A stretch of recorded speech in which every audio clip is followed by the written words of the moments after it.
He signed the divorce papers laughing at me, until the lawyer read my grandfather's inheritance aloud. Emily Parker felt each laugh like a knife to her chest. Her husband signed the divorce papers with a mocking smile, joking about how she'd returned to her parents' house with nothing. "Better start saying goodbye to your lifestyle, Emily," said Richard with a cruel laugh as he scribbled his signature on the document. "I hope your parents still have that little maid's room available for you." His lawyer, Dr. Harold Wilson, a 60-year-old man known for his victories in divorce cases, smiled smugly. Across the table, Emily was accompanied by Nathan Miller, a young, freshly graduated lawyer her cousin had recommended. The young man tried to argue, but was constantly interrupted by the experienced pair. "Mr. Nathan, with all due respect," said Dr. Harold, adjusting his glasses, "my client has been very clear from the start. All assets acquired during the marriage were his personal investments, properly documented." Nathan looked at Emily with pity. She knew he was doing his best, but Richard had been too clever. During their 5-year marriage, he'd transferred everything to shell companies, fake partnerships, and distant relatives. On paper, Emily owned nothing but a few clothes and old furniture. "At least you managed to keep your little single-girl outfits," Richard continued, gesturing theatrically. "You'll need them in the job market." "Oh wait, you don't have any experience, do you?" Dr. Harold chuckled softly, as if this were the most natural thing in the world. Emily swallowed the tears rising in her throat. She'd spent the last 5 years as a homemaker, taking care of the house and supporting her husband's career. Richard always said a devoted wife didn't need to work outside the home. "Mr. Richard is right," said Dr. Harold, flipping through the papers. "My client truly contributed nothing financially to the acquisition of these assets. The apartment was bought before the marriage. The car is under the company's name. The investments—" "No need to explain it all again," Richard interrupted. "She already understands she's leaving with nothing. Should have thought of that before being so limited." Emily clenched her fists under the table. Limited. The word echoed in her mind. For years, Richard had chipped away at her self-esteem with comments like these. It started subtly, with small criticisms he called constructive. Then it became humiliations disguised as jokes, and in recent months, he didn't even bother disguising them. "Nathan, you can keep up this charade," Richard said, standing up. "But I have important commitments, unlike some people here." Just then, the office secretary hurried into the room. Mrs. Catherine was a grey-haired woman who'd worked there for over 20 years. She carried a sealed envelope and looked nervous. "Excuse me, Dr. Harold," she said hesitantly. "This envelope just arrived for Mrs. Emily. It's urgent, according to the messenger." Emily took the envelope with trembling hands. Her name was written in elegant cursive. On the back was an official notary stamp. "Open it, Emily," Richard said, sitting back down. "Probably some overdue bill you forgot to mention." Dr. Harold laughed again. "Or maybe an eviction notice. Without your husband's income, these things happen fast." Dear listener, if you're enjoying the story, don't forget to like and especially subscribe to the channel. It helps us newcomers a lot. Now, continuing, Emily carefully opened the envelope. Inside was an official letter and some documents. Her eyes skimmed the first few lines, and her face went pale. "What now?" asked Richard impatiently. "Did you find out you have to pay alimony to me?" He and Dr. Harold Wilson laughed at their own joke. Nathan leaned forward, concerned. "Emily, is everything all right?" She looked up from the paper, still in shock. "It's about my grandfather, Benjamin. He passed away 3 months ago." "Oh, the old man," said Richard without any sensitivity. "Well, what a tragedy. Now you've lost your only relative with a little money saved up." Dr. Harold cleared his throat.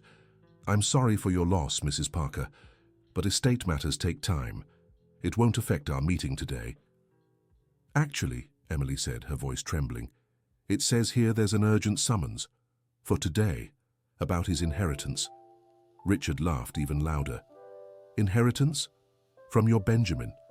Emily, that man barely had enough money to get by.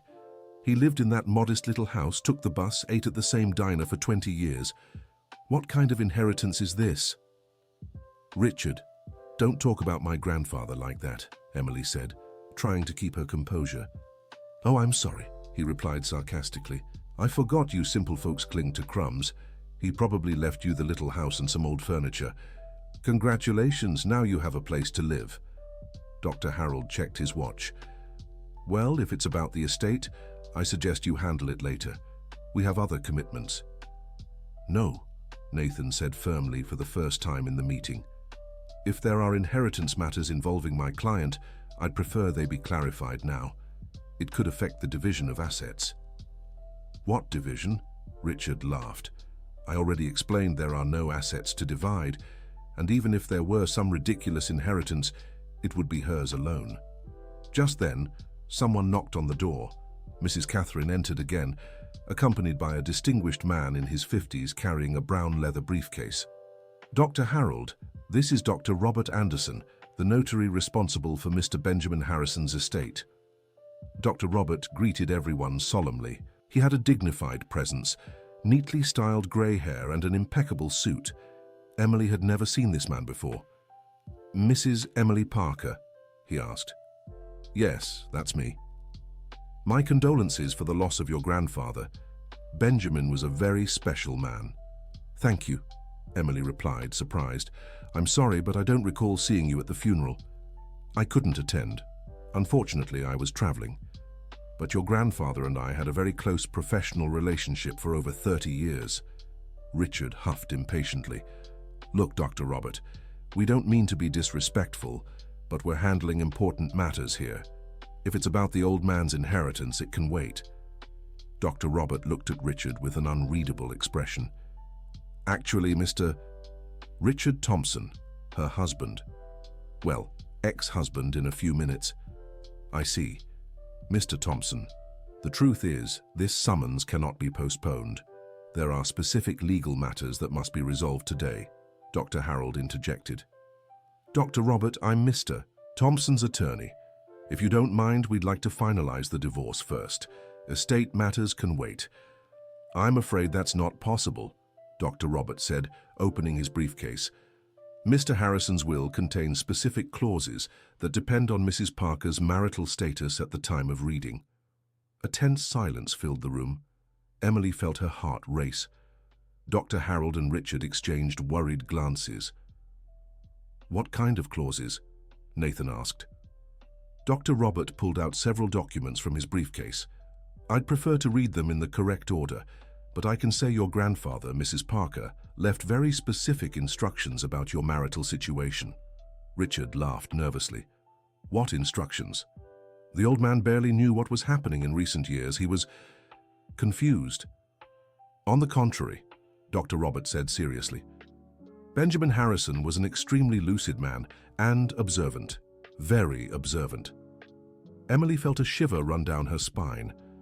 During her last visits to her grandfather, she had the impression he knew more than he let on.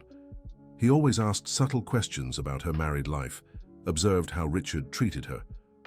Well, let's get to the point, said Dr. Harold Wilson impatiently. What exactly did Mr. Benjamin leave for Emily? Dr. Robert Anderson smiled for the first time. That's where it gets interesting, Doctor. He opened the first document and began to read. I, Benjamin Harrison of sound mind, leave this will to my beloved granddaughter, Emily Parker. Richard drummed his fingers on the table.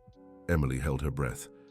Over the past 5 years, I've watched with sadness as my granddaughter was diminished and humiliated. I saw her light fade little by little, her confidence systematically undermined. Emily brought a hand to her chest. Tears welled in her eyes. Her grandfather had noticed everything.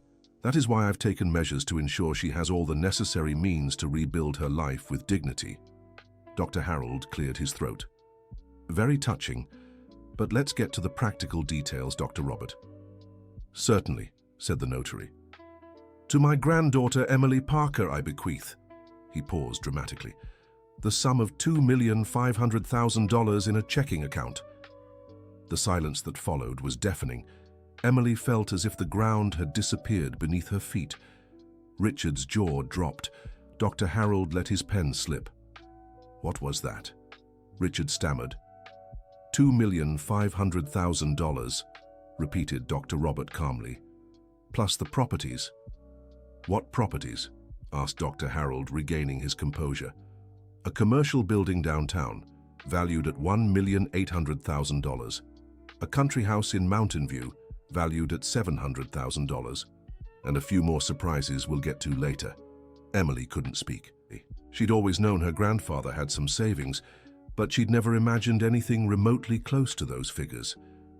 "This is impossible," Richard exploded. "The old man lived like a pauper, took the bus, ate at diners, wore old clothes." Dr. Robert gave him a cold look. "Benjamin Harrison believed in living simply, not in poverty. There's an important difference between the two." "But where did all this money come from?" asked Nathan, still processing the information. "Your grandfather," Dr. Robert explained, looking at Emily, "was a very successful businessman. He sold his auto parts company 15 years ago and invested the money very wisely." Emily vaguely remembered stories about her grandfather's shop, but never knew the details. He was always discreet about finances. "I always lived modestly because I wanted to ensure the money would go to those who truly deserved it." Dr. Robert continued reading from the will. "And after watching my granddaughter these past years, I'm certain it's in the right hands." Richard abruptly stood up. "Wait a minute. If we're still married, I'm entitled to half of all this," Dr. Harold eagerly agreed. "Exactly. The inheritance occurred during the marriage. There are rights to consider." Dr. Robert smiled mysteriously. "Interesting you should mention that, because here comes the most important part of the will." He turned to the next page. "I establish as an absolute and irrevocable condition that my granddaughter Emily may only receive this inheritance if she is single, separated, or widowed at the time of this will's reading." Another deathly silence filled the room. Emily saw desperation flash in Richard's eyes. Should she be married at the time of reading, the entire inheritance will be donated to charitable institutions as listed in the attached document. "No, no, no," Richard shouted. "Cancel that divorce right now, now." "Dot," Harold grabbed the papers desperately. "Technically, it hasn't been finalized yet. We can still reverse it." "I'm afraid it's too late," said Dr. Robert, checking his watch. "It's exactly 4:30 in the afternoon. The divorce was finalized at the courthouse at 3:45 today." "How do you know that?" asked Dr. Harold suspiciously. At that moment, a young woman entered the room. It was Fiona, Emily's cousin who worked at the courthouse. "Hi, Emily," she said cheerfully. "I came to confirm everything went smoothly. Your divorce was finalized this afternoon, just as you asked me to follow up on." Richard turned pale. "But I was the one who requested an expedited process." "Exactly," said Fiona with a smile. "That's why it was so easy to speed up. When both spouses want the separation, the process moves much faster." Dr. Harold tried one last move. "There was a flaw in consent. My client didn't know about the inheritance." "And he couldn't have," Dr. Robert said calmly. "The will was sealed and could only be opened after Emily's marital status was resolved. Benjamin Harrison was very specific about that." Emily finally found her voice. You knew my grandfather for 30 years." "I did, and I admired him greatly. He hired me not just as a notary, but as a financial advisor. We spent hours talking about investments, about life, about you." "About me?" "He worried about you deeply, Emily, especially in recent years. Benjamin could see you were being manipulated, diminished. He noticed your sadness even when you tried to hide it." Richard was pacing in circles, running his hands through his hair. "This can't be happening. It can't." "But it is," said Dr. Robert, "and we're not done reading yet." He returned to the will. "In addition to the assets and properties mentioned, I leave Emily my private collection." "What collection?" Emily asked. Dr. Robert smiled. "Your grandfather was a passionate collector. Antique watches, first edition books, rare coins. The collection has been appraised at approximately $800,000. "How is that possible?" Emily murmured. "He never showed me any of it." "Benjamin kept everything in a bank vault. He said collections are meant to be preserved, not displayed." Dr. Harold tried to regain some control of the situation. "Even so, there are legal matters. If the marriage lasted 5 years, Dr. Harold, Dr. Robert interrupted, I suggest you read carefully through the documentation I'm handing you. Benjamin Harrison was meticulous. Every cent of this inheritance is properly justified and protected. He handed a stack of papers to the lawyer, who began flipping through them nervously. Dear listener, if you're enjoying the story, don't forget to like and especially subscribe to the channel. It helps us a lot as we're just starting out. Now, back to the story. There's something else, said Dr. Robert. A personal letter your grandfather wrote for you, Emily. He asked that it be read aloud in front of everyone. Emily nodded, still in shock. Dr. Robert opened a smaller envelope and unfolded a sheet of paper with her grandfather's familiar handwriting.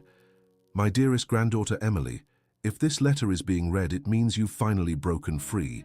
For years, I watched as your husband belittled you, as he chipped away at your self-esteem, as he turned your kindness into weakness.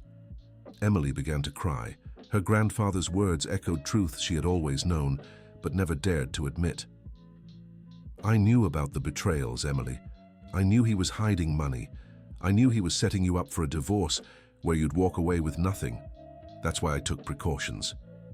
Richard froze. How could he have known about...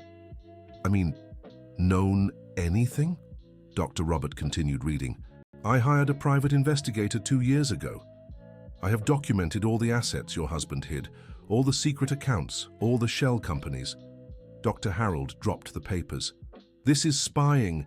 It's an invasion of privacy. It's family protection, corrected Dr. Robert, and everything was done legally. Benjamin had the right to investigate matters affecting his granddaughter. More important than the money, Emily, I want you to know I always believed in you. You are intelligent, capable, strong. Never let anyone make you forget that again. Emily's tears now flowed freely. She felt as if her grandfather were right there in the room, hugging her, protecting her. Use this money to rebuild your life. Study, work, travel, love again. But most of all, never accept being treated as less than your worth. Richard tried to approach Emily. Emily, listen, we can talk. Maybe I was a little harsh sometimes. But that doesn't mean, don't touch me, said Emily, stepping back. Her voice was different now, firmer. Dr. Robert checked his papers.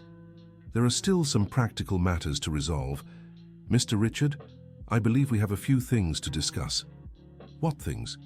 Well, Mr. Benjamin's investigations uncovered some irregularities in your tax returns over the last 5 years. Dr. Harold turned pale. What kind of irregularities? Mainly asset concealment. All the transfers you made to third parties are documented. The Internal Revenue Service will be very interested in this material.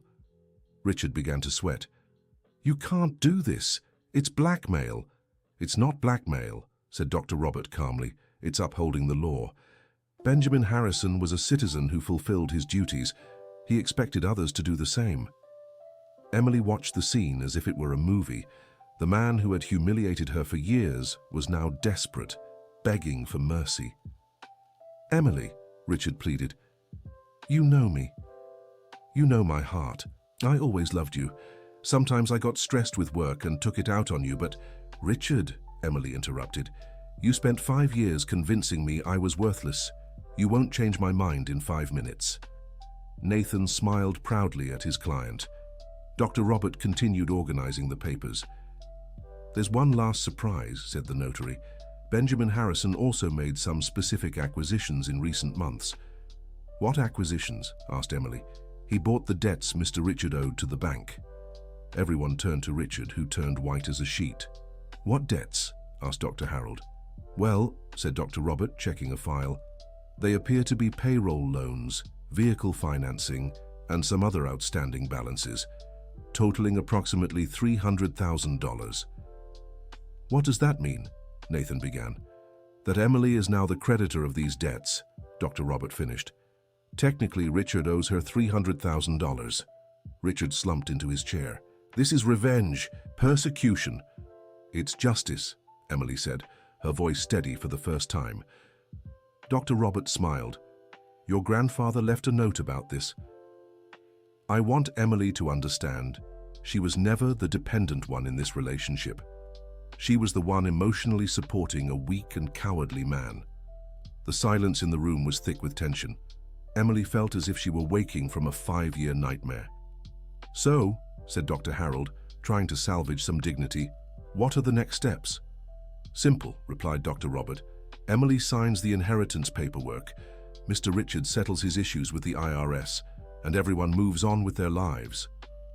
"What about the debts Richard now owes Emily?" asked Nathan. "That's between them," said Dr. Robert. "Mr. Benjamin suggested that Emily be generous if she wishes, but the decision is hers." Emily looked at Richard. He was destroyed, humiliated, with no way out. It was exactly how she had felt just hours before. "Richard," she said calmly. "Yes," he replied hopefully. "I'll forgive your debts on one condition." "Anything, Emily, anything.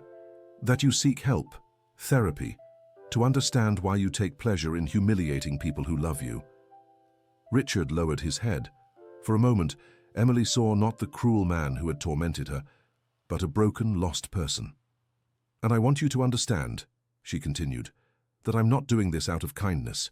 I'm doing it because I want you to live with the weight of knowing that the person you called useless for 5 years was the one who saved you in the end." Dr. Harold tried to protest, but Richard gestured for him to be quiet. "You're right," Richard murmured. I lost myself. I don't know when I became this horrible person." Emily nodded. "I hope you find your way, Richard, but far away from me." Dr. Robert began organizing the final documents. Then it settled. "Emily, I need you to sign here, here, and here." She took the pen with hands that no longer trembled. Each signature was a step toward a new life. "There's one last thing," Dr. Robert said when she finished. "Your grandfather left instructions about what to do with his old house." "The house where he lived?" Emily asked. "He wanted you to decide. You can sell it, rent it, or live there. But he said he'd like you to consider turning it into something special." "Special how?" "A support center for women in situations like yours. Benjamin believed your experience could help others." Emily felt a wave of emotion. Even in his absence, her grandfather was still caring for her, guiding her. "I'll think carefully about this idea," she said. Dr. Robert handed her a small golden key. "This is the key to the bank vault. Inside are all the original documents, the collection, and some letters he wrote for you over the years." "Letters?" "Benjamin wrote you a letter every birthday since you got married. He never gave them to you because he didn't think you were ready to read them. Now you are." Emily held the key to her chest. It was as if her grandfather had left pieces of himself to accompany her into the future. "Well," Dr. Harold said, standing up, "I believe our work here is done." Richard stood too, avoiding Emily's gaze. I want you to be happy, Emily. Truly."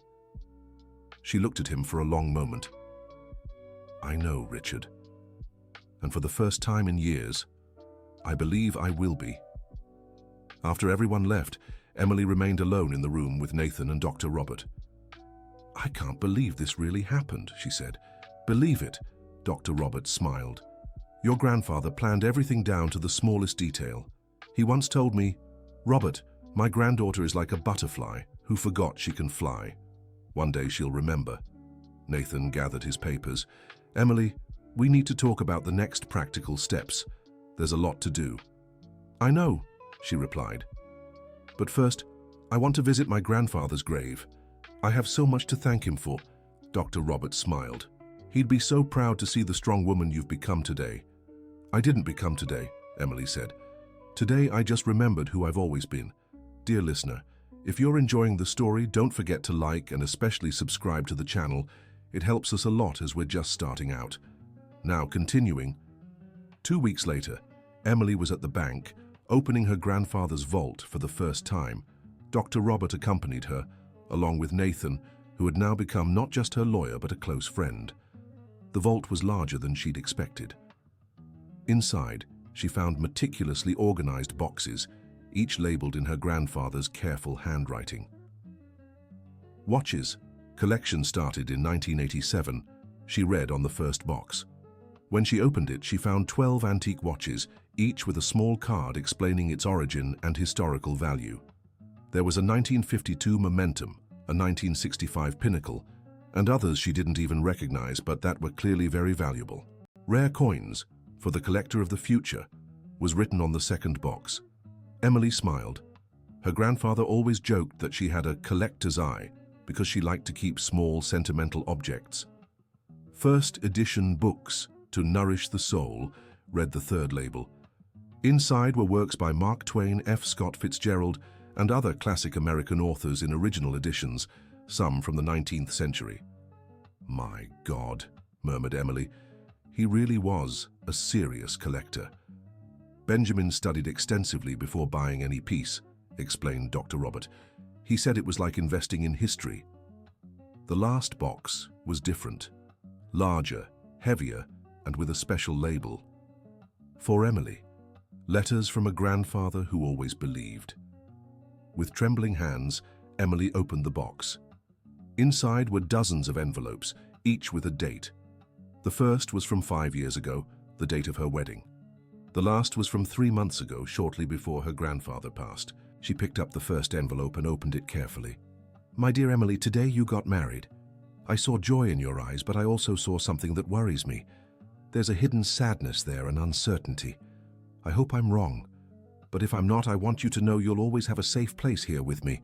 Your loving grandfather, Benjamin." Tears streamed down Emily's face. He had noticed from the very first day. She picked up another envelope from 2 years ago. "Emily, today you visited me and tried to hide a bruise on your arm. You said you bumped into furniture. I didn't believe you. I'm taking steps to protect you, even if you don't yet know you need protection." Emily brought a hand to her chest. Her grandfather had documented everything, observed everything, and never judged her or forced a conversation. Nathan gently touched her shoulder. "Do you want us to wait outside?" "No," she said firmly. "I want you to hear this. I want you to witness it." She picked up the last letter, the most recent one. "Emily, if you're reading this, it means my plan worked. You're free. I know it's frightening to start over at 32, but I want you to understand something fundamental. You're not starting from scratch. You're starting with experience, with wisdom, with resources, and most of all, with the certainty that you deserve to be happy." Emily paused to compose herself. "Use the money wisely. Travel, study, invest in yourself. But most importantly, never accept crumbs of love again. You deserve complete, respectful love that celebrates who you are." Dr. Roberts smiled emotionally. "Benjamin said this letter would be the most important. And about the house, Emily, I have a suggestion. Turn it into a place where other women can discover their strength, just as you discovered yours. Be the grandparent I was for you, for whoever needs it." Emily folded the letter carefully. He was right, about everything. "What do you want to do first?" asked Nathan. Emily looked around the vault at all the treasures her grandfather had collected with her in mind. "First, I want to learn about these collections. I want to understand each piece, each story. Then I want to start planning the support center." "It's a beautiful project," said Dr. Robert. "I can help with the legal and bureaucratic side." "And I can help with the legal structure," offered Nathan. Emily smiled. "You know I don't need charity, right? I can pay for your services." "It's not charity," said Nathan. "It's admiration. You inspired me, Emily. Seeing your transformation made me want to be part of something bigger." They began packing the collections back into the boxes. Emily felt a strange sensation, as if she were discovering who she was always meant to be. "Dr. Robert," she said suddenly, "you mentioned my grandfather consulted you as a financial advisor. Did he teach you how to invest?" "Actually, it was the other way around," Dr. Robert laughed. "Benjamin was the one who taught me. He had a natural talent for spotting opportunities." "Do you think, could that be genetic?" Emily asked timidly. "There's only one way to find out," Nathan said. "Want to start learning?" Emily nodded firmly. "I want to learn everything. Investments, business, how to manage money. I don't just want to inherit my grandfather's wealth. I want to grow it." Dr. Robert was impressed. "Benjamin would be proud. He always said you had the potential to go far beyond what you imagined." Leaving the bank, Emily felt like a completely different person. Not just because of the inheritance, but because of her rediscovery of herself. Her phone rang. It was an unknown number. "Hello? Emily? This is Dr. Harold Wilson." Emily signaled to Nathan, who stepped closer, concerned. "What do you want, Dr. Harold?" "I'd like to talk to you about a proposal. My client is going through some difficulties. Maybe we can reach an agreement." "What kind of agreement?" "Richard would like to sell some assets to settle his debts with the Internal Revenue Service. He wondered if you might be interested in buying them at a fair price." Emily looked at Nathan, who shook his head. "Dr. Harold," she said calmly, "I've already forgiven the debts Richard owed me. I won't help him beyond that." "But Emily, these are assets you bought together." "No, doctor. They're assets he bought while hiding money from me. There's a big difference." "He's desperate, Emily. He could lose everything." Emily felt a pang of sadness, but no guilt. "He made his choices, Dr. Harold.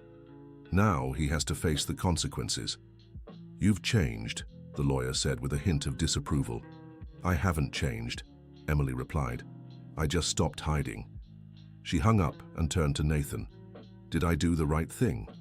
"You followed your heart. That's always right." That afternoon, Emily visited her grandfather's house for the first time since the funeral. The house was simple on the outside, but inside it revealed Benjamin's understated good taste. Solid wood furniture, books organized by theme, well-tended plants. At her grandfather's desk, she found a notebook. Flipping through it, she discovered he had documented not only his observations about her marriage, but also ideas for the support center. Emily needs a home where women can rediscover their strength, maybe discussion groups, maybe vocational courses. The important thing is that it's a place of renewal. There were even sketches of how to rearrange the rooms. Her grandfather had thought of everything. Nathan examined the notes over her shoulder. He really planned down to the smallest details. "That's how he did everything," Emily said fondly. "My grandmother always said he seemed to see the future." "What was she like?" "Your grandmother?" Emily smiled nostalgically. "Strong, very strong. She spent her whole life fighting for women's rights at a time when that was almost revolutionary. I think Grandpa learned from her to value women's strength." "So you come from a line of strong women?" "I do. I just forgot for a while." They spent the rest of the afternoon exploring the house, making notes about necessary renovations. Emily felt her grandfather's presence in every corner, approving her decisions. As it grew dark, she sat in his favorite armchair on the back porch. "Grandpa," she whispered, "thank you for everything, for never giving up on me, even when I gave up on myself." A gentle breeze swayed the plants on the porch. Emily smiled, feeling a peace she hadn't experienced in years. Nathan approached. "Emily, can I ask you a personal question?" "Of course." "Are you scared of starting over, of all this responsibility?" Emily thought for a moment. "I am, but it's a different fear than what I felt before. Back then I was afraid I wasn't good enough. Now I'm afraid I won't live up to my grandfather's expectations, but it's a fear that motivates me, not paralyzes me." "What about love? Do you think you'll ever be in a relationship again?" Emily blushed slightly. "Honestly, not yet. I need to learn to be alone with myself before sharing my life with someone. Next time, I want to be sure I'm choosing out of love, not fear of loneliness." Nathan nodded respectfully. "That's very mature of you. The therapy I started last week is helping me understand that." "You're in therapy?" "Yes. It was one of the first things I decided to do with the inheritance money. I need to understand how I let someone diminish me so much so it never happens again." "And what are you discovering?" Emily sighed. "That I confused humility with submission.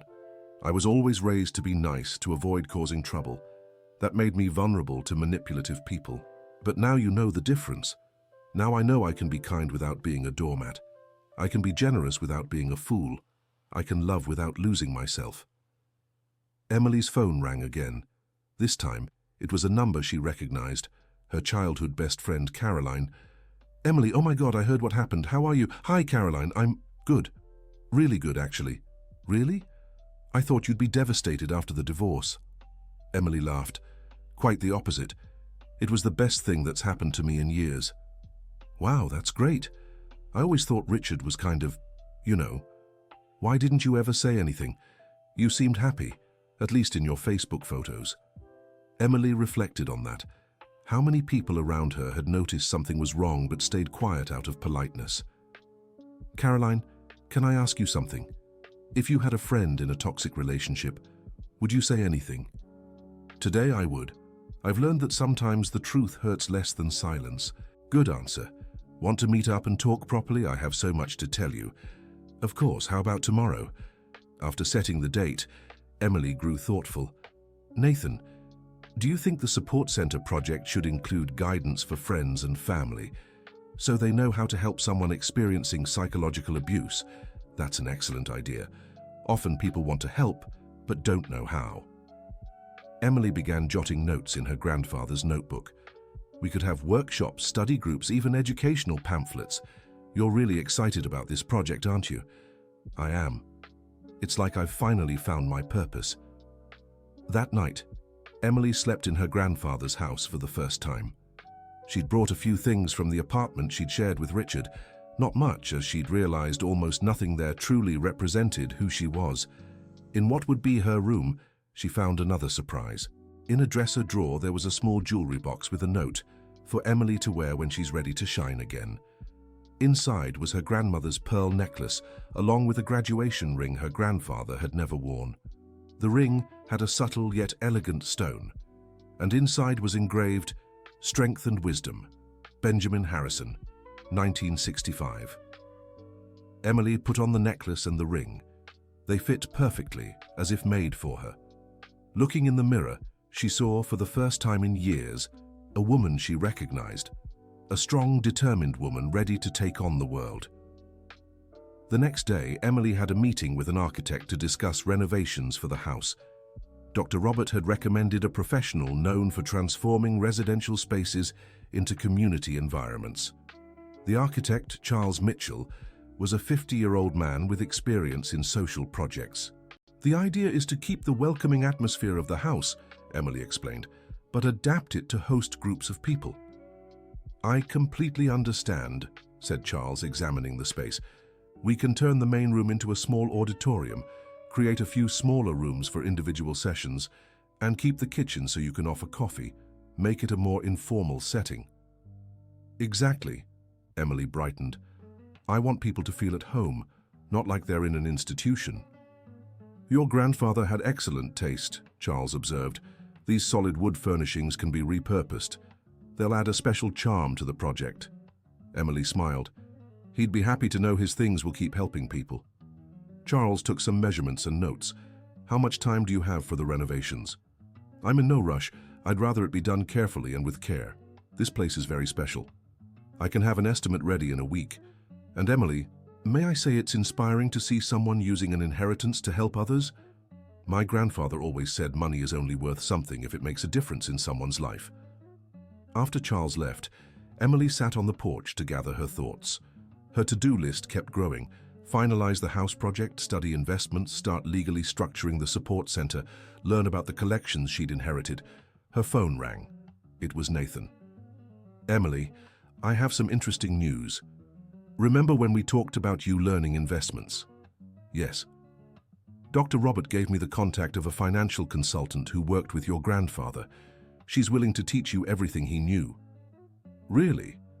What's she like? Well, her name is Diana Stewart. She's 45, specializes in conservative investments and wealth growth. Benjamin consulted her for over 10 years. That's perfect. When can I meet her? She can see you tomorrow if you'd like. Emily smiled. Each day brought new possibilities. Let's do it, and Nathan, thank you for everything. Emily, can I confess something? Of course. When I took your case, I thought it'd just be another messy divorce. I never imagined I'd witness the most inspiring transformation of my career. Emily felt her face warm. You're exaggerating. I'm not. You reminded me why I became a lawyer, to help people find justice. Well, I hope it's not the last inspiring case of your career. It definitely won't be. Actually, I was thinking, once the support center is running, I'd like to offer free legal consultations to the women who come to you. Emily was moved.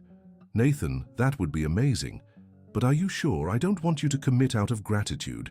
It's not gratitude, Emily, it's conviction. I want to be part of this change. That afternoon, Emily went to the cemetery to visit her grandfather's grave. She brought fresh flowers and a folding chair to stay longer. "Hi, Grandpa," she said, sitting beside the headstone. "I came to share the news." She told him about the architect, the financial consultant, Nathan offering legal help. She also shared her fears and doubts. "Sometimes I'm afraid I won't honor your memory," she confessed. "You were so wise, so strong. What if I mess up with the money? What if the center doesn't work out?" The wind rustled the trees around her, creating a soft sound Emily chose to interpret as an answer. "You're right," she said, smiling. "You didn't give me this money for me to be paralyzed by fear. It made me want to fly." An elderly woman approached the neighboring grave, carrying a watering can. "Sorry to bother you," she said kindly, "but I couldn't help overhearing. Are you Benjamin's granddaughter?" "Yes, I am." "Did you know him?" "Oh, very well. I'm Dorothy. I live nearby. Your grandfather helped me so much when my husband passed 5 years ago." Emily's interest was piqued. "How did he help?" "Financially, actually. I was struggling, about to lose my home. Benjamin showed up one day and said he wanted to buy some paintings my husband had made. He paid me enough to settle everything." "That was so kind of him." "But the most important thing," Dorothy continued, "wasn't the money. It was how he treated me. He made me feel like I was doing him a favor, not the other way around. He preserved my dignity." Emily felt her eyes well up. "That sounds just like him." "I heard you're turning his house into a support center for women. Is that true?" "Yes, it is. How did you know?" "News travels fast in this neighborhood, and I want you to know you can count on my support. I have experience with volunteer work." "That would be wonderful, Mrs. Dorothy. Your grandfather always said you had a heart as big as the world. I can see he was right." After her conversation with Dorothy, Emily returned home feeling even more connected to the center's purpose. It wouldn't just be her project. It would be a continuation of the work her grandfather had quietly done in the community. That night, she decided to read more of the letters he'd left behind. She picked one from a year ago. "Emily, today you told me Richard said you had no talent for anything. I was furious, but I didn't show it. I want you to know you have many talents: empathy, emotional intelligence, the ability to truly listen to people. These are rare and valuable gifts. One day you'll use them to make a real difference in the world." Emily smiled through her tears. Her grandfather had seen things in her she couldn't see herself. She grabbed her notebook and began writing her own thoughts, like a diary of transformation. Day 15 of my new life. Today I realized I'm not rebuilding my life. I'm building the life that was always mine by right, but I was too afraid to live. Grandpa didn't just give me money. He gave me permission to be who I really am. The next day, Emily met Diana Stewart, the financial consultant. They met in Diana's office, an elegant yet welcoming space downtown. Diana was impressive, salt and pepper hair in a modern bob, understated but sophisticated clothes, and an intelligent gaze that inspired instant trust. "Emily, it's a pleasure to finally meet you," Diana said. "Benjamin spoke so highly of you." "I doubt it was all praise," Emily replied honestly. "Actually, it was. He worried about your situation, but he never doubted your potential." Diana opened a folder of documents. "Let's talk practically about your inheritance. First, I need to understand your goals. I want to learn to invest, to grow the money, but I also want to use it for the support center I'm planning." "Perfect. We can structure investments so part of the returns automatically fund the center while the principal keeps growing." "Is that possible?" "Not just possible, recommended. Benjamin always said true wealth sustains itself and still helps others." For 2 hours, Diana explained investment basics, showed the portfolio she'd managed for Emily's grandfather, and began structuring a personalized plan. "One last thing. Diana said at the end. "Benjamin asked me to give you this when we met." It was another envelope, smaller than the others. "Another letter?" asked Emily. "I don't know. He said it was for after you started understanding investments." Emily opened the envelope. Inside was a university student ID and a letter. "Emily, this ID is for the business administration degree you always wanted, but never allowed yourself to pursue. Everything is already paid for. 4 years at the best private university in the city. Classes start next semester. It's time for you to formally study what you already have a natural talent for learning. Your grandfather, who believes in you, Benjamin." Emily was speechless. Diana smiled at her reaction. "Benjamin said you always wanted to study business administration, but your ex-husband discouraged you, saying it was a waste of time." He paid for the entire degree." "He did, and left instructions that if you wanted to pursue a graduate degree afterward, that was covered too." Emily began to cry. He really thought of everything. Benjamin was like that, always 10 steps ahead. Leaving Diana's office, Emily immediately called Nathan. "Nathan, you won't believe this." "What happened?" "My grandfather paid for college for me, business administration, the degree I always dreamed of." "Emily, that's amazing. When do classes start?" "In 2 months. I'm nervous and excited at the same time." "You'll do great, I'm sure of it." "Nathan, can I tell you something?" "Of course. It's been so long since I've felt this alive. Every day brings a new surprise, a new possibility. It's like I was asleep for 5 years and finally woke up." "That's exactly what happened, Emily. You hibernated for 5 years and now you're blooming." That afternoon, Emily decided to visit her friend Caroline to catch up. They met at a cafe they used to frequent as teenagers. Caroline barely recognized Emily when she arrived. There was something different about her posture, her gaze, the way she walked. "My God, Emily, you look radiant." "That's how I feel," Emily laughed. "Tell me everything. I want to know every detail of this transformation." Emily shared about the inheritance, the plans for the support center, and the college. Caroline listened, fascinated. "And Richard? How did he take it?" "I don't know, and honestly, it's no longer my concern." "Wow, you really have changed. Before you worried about everyone except yourself. I learned I can't take care of anyone if I don't take care of myself first." "What about relationships? Are you seeing anyone?" Emily hesitated. "I'm not looking, but there's someone who I don't know. It's too soon to think about it." "Who is it?" "My lawyer, Nathan. He's special, but I want to focus on myself right now." Caroline smiled. "Smart, but don't close yourself off completely to love. When it comes naturally, let it flow." "I'll take your advice." They spent the rest of the afternoon talking about future plans. Caroline, a psychologist, offered to help with the psychological aspects of the support center. "Emily, can I suggest something? How about writing your story? It could help other women going through the same thing." "Write how?" "A book, a blog, whatever. Your transformation could inspire so many people."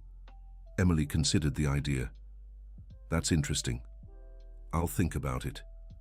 On her way home, Emily passed by the old house she had shared with Richard. The apartment now had a "for rent" sign. She felt a pang of nostalgia, but no sadness. It was like looking at the home of someone she'd known long ago. At home, she found Nathan waiting on the porch with a bottle of wine and a worried expression. "Did something happen?" she asked. "No, nothing serious, but we need to talk about something." "What is it?" "Dr. Harold called me today. It seems Richard is not doing well. Emotionally, I mean." Emily sighed. "What does he want?" "Apparently, Richard sought psychological help, as you suggested, and he wants to talk to you." "Talk about what?" "To apologize for real. Not to try to get back together, but to make amends." Emily thought for a moment. "Do you think I should accept?" "I think you should follow your heart. But remember, you owe him nothing. If you accept, do it for yourself, not for him." "I'll think about it." They opened the wine and sat on the porch. The sun was setting, painting the sky in shades of orange. "Nathan, can I ask you a personal question?" "Of course." "Why are you still single?" Nathan laughed. "Straight to the point, huh? Sorry, that was rude." "No, it wasn't. It's just, I've never met someone who inspired me to want to build something together." "And now?" Nathan looked at her with an intensity that made Emily's heart race. "Now I'm starting to understand what it means to want to build something with someone." They fell silent for a moment, the weight of the words hanging in the air. "Nathan, I know it's early, Emily. I know you need time. I just wanted you to know that when you're ready, if you're ready, I'd love to be part of your new life. Not as your lawyer, but as something more." Emily felt a wave of emotion. "Nathan, you're a wonderful person, and I feel something too, but you're right, it's too soon. No rush, I have all the time in the world." "What if I'm never ready?" "Then I'll consider myself lucky to have met the bravest woman I've ever known." Emily smiled. "Not brave. I'm terrified most of the time." "Bravery isn't the absence of fear, Emily. It's having fear and moving forward anyway." That night, Emily had the best sleep in years. She dreamed of her grandfather, who appeared smiling, approving all her decisions. The next morning, she decided she was ready to hear what Richard had to say. She called Dr. Harold. "Dr. Harold, I heard Richard wants to talk to me." "Yes, Emily. He's in therapy, and his psychologist suggested he speak to the people he hurt. I'll agree to talk, but with conditions, which are, the conversation will be in a public place, no longer than an hour, and Nathan will be there. He accepts any conditions. Then set it for tomorrow at the cafe in the town square at 2 in the afternoon. The next day, Emily arrived at the cafe with Nathan. Richard was already there, and she barely recognized him. He had lost a lot of weight. His hair was unkempt, and there was a deep sadness in his eyes. "Emily," he said, standing up, "thank you for agreeing to talk to me. Sit down, Richard." He sat and was silent for a moment, clearly nervous. "I don't know where to start." "Start with what you really want to say." "I want to apologize, truly. Not so you'll forgive me or take me back, but because I need you to know that I realize how much I hurt you." Emily nodded but said nothing. "For 5 years, I systematically destroyed your self-esteem. I made you believe you were worthless, that you couldn't do anything. And the worst part is I knew exactly what I was doing. Why did you do it? Because I was afraid. Afraid you'd realize you were so much better than me. Afraid you'd leave. So I tried to shrink you so you'd never have the courage to go." Nathan watched silently, ready to step in if needed. "Emily, seeing you now, seeing how you've blossomed in just a few weeks, I understand how much I held you back, and I hate myself for it." "Richard, your suffering doesn't bring me satisfaction," Emily said calmly. "But it's no longer my responsibility. I know, and I'm not asking you to take care of me. I just wanted you to know that therapy helped me see the problem was always mine, never yours." "And what do you plan to do with that realization?" "To keep getting treatment, to try to become a better person, and to make sure I never hurt anyone the way I hurt you." Emily looked at the man before her. It was hard to reconcile this vulnerable version with the cruel man who had humiliated her for years. "Richard, I accept your apology, not because you deserve forgiveness, but because I deserve peace." "Thank you," he said, his voice choked. "But I want to make one thing clear. This changes nothing between us. We're not friends, we won't stay in touch. This conversation is closure." "I understand." "And Richard, the next time you're with someone, remember this conversation. Remember what it feels like to be small and powerless, and choose to do better." He nodded, tears streaming down his face. "I'll remember." Emily stood up. "Goodbye, Richard." "Goodbye, Emily. And congratulations on finding your strength." Leaving the cafe, Emily felt strangely at peace. There was no anger, no sadness, no satisfaction. Just a sense of closure. "How do you feel?" Nathan asked. "Free, completely free." And it was true. For the first time in years, Emily felt the past was truly behind her. 2 weeks later, the renovations on her grandfather's house began. Charles had designed a wonderful plan that preserved the original charm while creating functional spaces for the support center. Emily oversaw everything closely, making decisions on every detail. She had decided to keep her grandfather's original kitchen as a gathering space where women could have coffee and chat informally. "Emily," Charles said, examining some papers, "there's a complication. The neighbor behind us is complaining about the construction noise." "What kind of complaint?" "He's threatening legal action to stop the center from operating, claims it'll devalue the neighborhood." Emily sighed. "I'll talk to him." The neighbor was Mr. Anthony, a 70-year-old widower who lived alone after his wife passed. Emily knocked on his door late that afternoon. "Mr. Anthony, I'm Emily, Benjamin's granddaughter." "Oh, you," he said, opening the door with a frown. "I came to talk about the work happening at my grandfather's house. I'd like to explain the project to you. May I come in?" He hesitated, but finally allowed it. The house was tidy, but cold, lifeless. "Mr. Anthony, the center I'm creating will be a space to help women in need. There won't be loud music or chaos. It'll be a respectful environment." "I don't care. I don't want strangers coming and going in this neighborhood. I understand your concern, but I can assure you it'll be discreet and beneficial to the community. I don't believe in these charity things, usually just covers for other activities." Emily realized the issue wasn't really the center, but Mr. Anthony's loneliness and bitterness. "Did you know my grandfather well?" "I did. He was a good man, quiet, respectful. He left me some letters, and in one, he mentioned a neighbor going through a hard time. Was that you?" Anthony lowered his guard for a moment. "He'd sometimes bring over treats saying he'd made too much. I knew it was just an excuse to help." "That sounds like him. Mr. Anthony, how about learning more about the project before deciding whether to support it?" Over the next few days, Emily visited Mr. Anthony regularly. She learned he'd been a widower for 2 years and was struggling with depression. Slowly, she showed him how the center could bring positive energy to the neighborhood. "You know what, Emily?" he said one afternoon. "I think your grandfather would be proud to see you caring for people the way he did. Thank you, Mr. Anthony. That means a lot to me. And, Emily, if you ever need help with anything at the center, count on me. I know a thing or two about woodworking." Emily smiled. "Actually, we were thinking of holding a workshop for handmade crafts. Would you be willing to teach?" Mr. Anthony's eyes lit up for the first time since she had met him. "I'd love to." While the renovations continued, Emily began her college classes. The first day was terrifying. She was one of the oldest students in the class and initially felt out of place. "Class," said the introduction to business professor. "Let's do an icebreaker. Everyone will share their name, age, and why they chose this course." When it was Emily's turn, she felt all eyes turn to her. "I'm Emily Parker. I'm 32 and I chose this course because I finally found the courage to follow an old dream." One of her classmates, a young man around 20, asked, "What did you do before?" Emily hesitated for a moment. "I was lost, but now I've found myself." After class, another student approached her.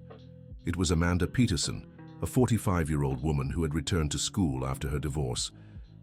"Emily, I don't know your story, but from what you said, I think we've been through similar things." "How so?" "I was lost too. I married young, dropped out of school, and devoted myself entirely to my family. When I got divorced, I didn't even know how to write a resume. And how is it being back in school? Terrifying and liberating at the same time. Want to grab coffee and talk?" Emily and Amanda quickly became friends.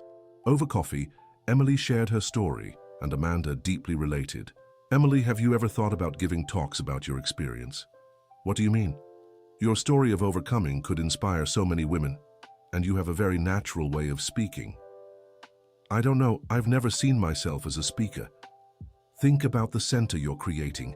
Imagine how many women could benefit from hearing how you overcame all of this." The idea stuck in Emily's mind. That night, she talked about it with Nathan during one of their now routine visits. "Amanda's right," Nathan said. "You have a natural gift for communication. I noticed it from our first meeting. But public speaking makes me nervous." "Nervous or excited?" Sometimes the two feelings are very similar. Emily laughed. That's true. When I think about helping other women, I feel this incredible energy. So is that energy stronger than the fear? Much stronger. Then you already have your answer. That week, Emily decided to give it a try. She asked to speak at a meeting of a divorce support group Amanda attended. The gathering took place at a neighborhood church. About 15 women of various ages were there, all with stories of marital struggles. Emily started nervously, but as she shared her story, she grew more confident. When she finished, the room was filled with emotional silence. "Emily," one woman said, her eyes brimming with tears, "you just gave me hope. I thought it was too late to start over." "It's never too late," Emily replied.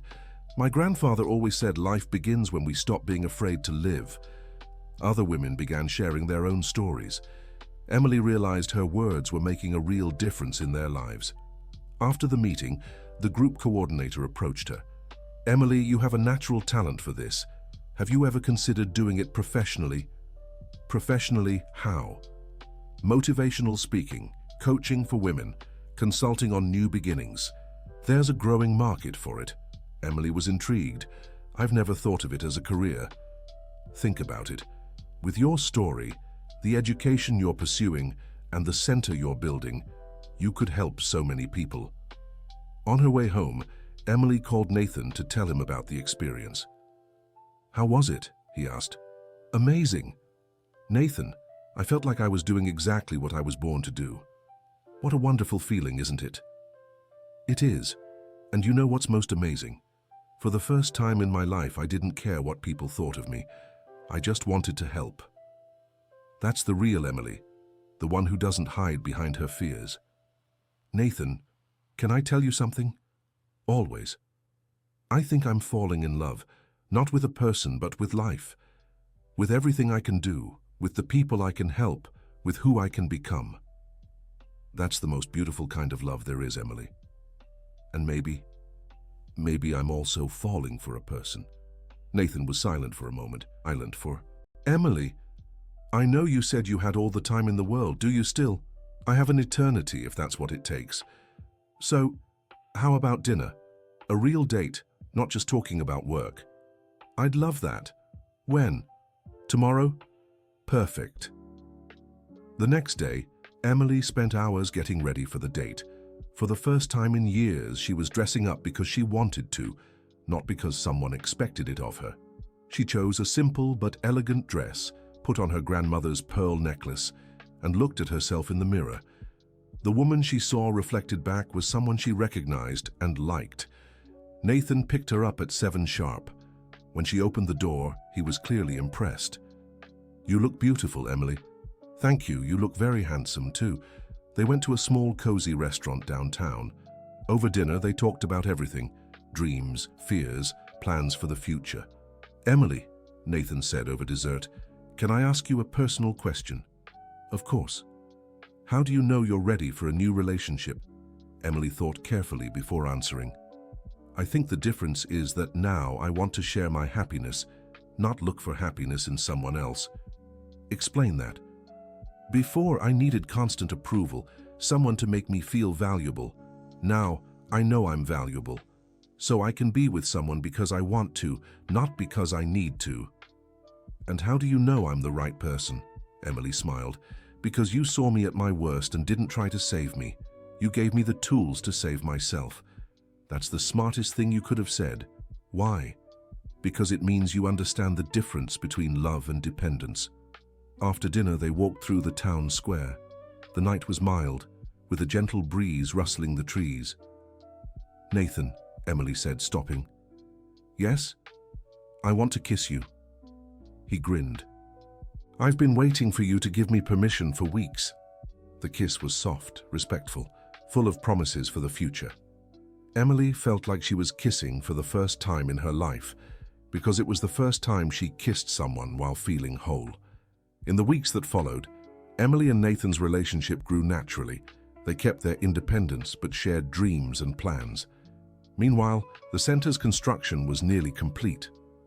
Emily had decided to name it the Benjamin Harrison Center, Women's Renewal Space. The opening was scheduled for a Saturday morning.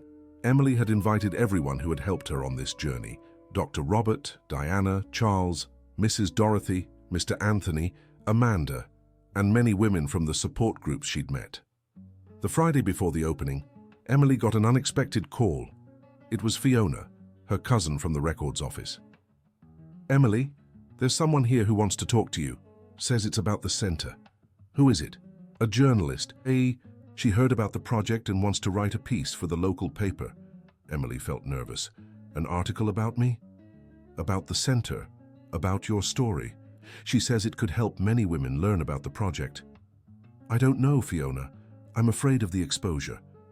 "Emily, remember what you told me about using your experience to help others. This could be an opportunity. Let her call me. I'll think about it." The journalist, Patricia Gibson, called an hour later. She had a sweet yet professional voice. "Emily, I heard about the center's story through some sources. I believe your project could inspire many women." "Mrs. Patricia, can I be honest? I'm afraid my story might be sensationalized." "I completely understand. It wouldn't be that kind of piece. The focus would be on the social project, the importance of the center for the community. Your personal story would only provide context." "And if I agree, how would it work?" "A 1-hour conversation, some photos of the center, and a respectful article about the project. You'd have the right to review everything before publication." Emily discussed it with Nathan that evening. "What do you think?" she asked. "I think you should decide based on the impact you could have. How many women might learn about the center through this article?" "Many, probably." "And how many could be helped?" "Many, too." "So what's more important? Your comfort or the greater good?" Emily smiled. "You're right. I'll do it." The interview took place at the center on the day of its opening. Patricia was truly professional and respectful, focusing on the project and the services it would offer. "Emily," she asked at the end, "what message would you like to leave for women going through situations similar to yours?" Emily thought for a moment.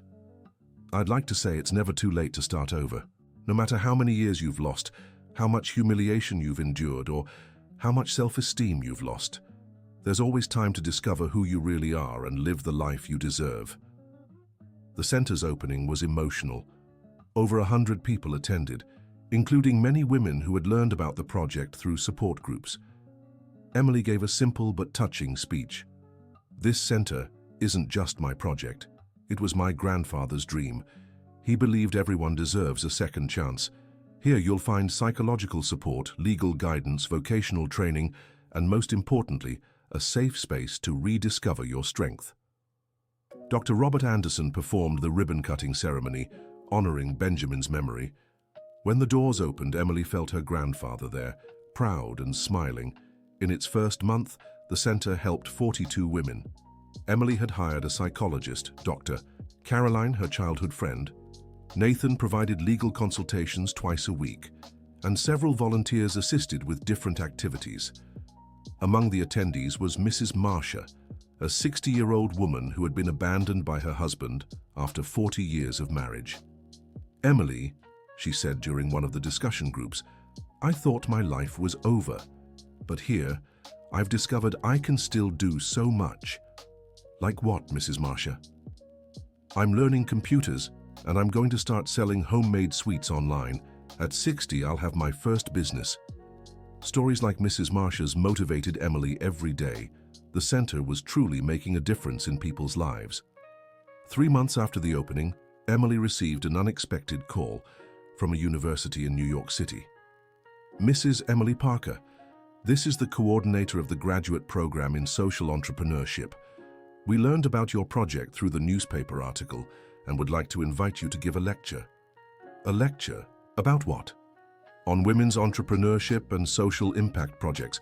It would be at our annual symposium for an audience of about 500 people." Emily grew nervous. 500 people. "I know it sounds like a lot, but your story is inspiring, and the honorarium is $5,000. "Honorarium? You'd pay me to speak?" "Of course. You're a successful social entrepreneur now." Emily accepted the invitation, though she was terrified. She spent weeks preparing the speech with help from Nathan and Dr. Caroline. The day of the talk arrived. Emily was backstage in the auditorium, shaking with nerves. Nathan held her hands. Remember how you feel when you're helping someone at the center? Yes?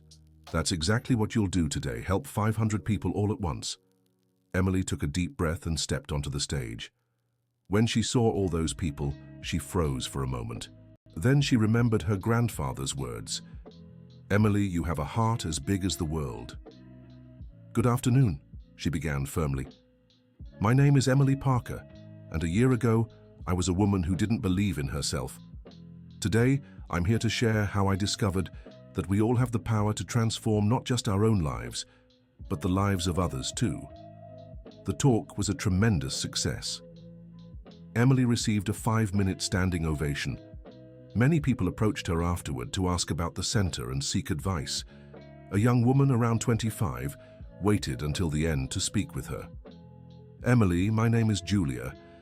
I'm in a relationship that, well, it reminds me a lot of what you described in your talk. Would you like to talk about it?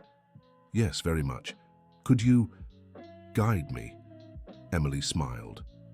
Of course. In fact, that's exactly the kind of conversation our center was created for. On the way back, Nathan drove while Emily processed the experience. How do you feel? He asked. Like I've found my calling. Nathan, I think I want to do this professionally, speaking, consulting, coaching. That would be amazing. You have a natural talent for it. And the best part is, I can use the earnings from talks to keep the center sustainable. Your grandfather would be proud. I think he knew it would come to this. In the last letter I read, he wrote something about me discovering my mission was bigger than I imagined. 6 months later, Emily had become a sought-after speaker. She traveled across the country talking about women's entrepreneurship, resilience, and new beginnings. The center was running smoothly, serving an average of 100 women each month. Her speaking schedule always reserved 1 weekend a month for free sessions at the center. It was where she felt most fulfilled. One day, a woman arrived at the center who left Emily stunned. It was Isabella, a 22-year-old who was pregnant and had bruises on her face. I came because I heard you on the radio, she said tearfully. I have nowhere else to go. Emily welcomed her immediately. During their conversation, she learned Isabella was fleeing an abusive relationship and had no family to turn to. Isabella, you're going to be okay. We'll help you with everything. A place to stay, medical care, legal guidance. But I don't have money to pay for anything. You don't need to pay. This place exists exactly for moments like this. Emily walked with Isabella through every step, helping her secure temporary housing, medical care for her pregnancy, and legal protection from her ex-partner. 3 months later, Isabella was stable, living on her own, working at a downtown store and preparing for her baby's arrival. Emily, she said one afternoon during a follow-up visit, I want you to be my baby's godmother. Emily was moved. It would be an honor, Isabella. I want to name him Benjamin after your grandfather. Emily began to cry. He would be so touched by that. And Emily, when he grows up, I'll tell him there's a woman in this world who saves other women, and that she saved me. That night, Emily was on the porch of her grandfather's house, now officially hers, talking to Nathan about the day. You know what amazes me the most? She said. What? How everything connects. The suffering I went through prepared me to help others. My grandfather's inheritance gave me the means. You came into my life at the right time. The center became so much bigger than I imagined. It's like a perfect plan. That's exactly it. And you know what else? Tell me. I think I'm ready for the next step. What step? Emily turned to him with a mysterious smile. Nathan Miller, will you marry me? Nathan nearly choked on his coffee. Emily Parker, did you just propose to me? I did. So, what's your answer? He stood up, took her hands and kissed her. The answer is yes, 1,000 times yes. Great, eh? Because I've already spoken to Dr. Robert Anderson about the financial aspects of the wedding, and I've also talked to Dr. Caroline about preventive couples therapy. Nathan laughed. You planned our wedding before even proposing. Organization is my strength now. I learned from the best teacher. Your grandfather? My grandfather. On the wedding day, held in the chapel where her grandparents had married 50 years earlier, Emily wore the dress her grandmother had worn at her own wedding. It was simple, elegant, and filled with family history. When it came time for the vows, Emily looked at Nathan and then at the guests. There were people from every phase of her journey: Dr. Robert Anderson, Diana Amanda Peterson, Mrs. Dorothy, Mr. Anthony. Several women from the center, including Isabella, now holding little Benjamin Jr. in her arms. Nathan, she said firmly, today I marry not as a woman who needs someone to be complete, but as a complete woman who chooses to share her wholeness with you. Emily, he replied, I choose you not to save you, not to complete you, but to walk beside you as you continue saving and completing others. The priest declared them married, and as they kissed, Emily felt as if her entire journey had led to this perfect moment. At the reception, held in the center's garden, Mrs. Dorothy approached her. Emily, can I give you some advice from an older woman? Of course, Mrs. Dorothy. Never forget where you came from, not because you should punish yourself for the past, but because other women are still where you once were. They need to see it's possible to leave. I'll never forget. In fact, I want to expand the center to other cities. That's my girl. Your grandfather is smiling down on you. A year after the wedding, Emily had opened 2 new centers in neighboring cities.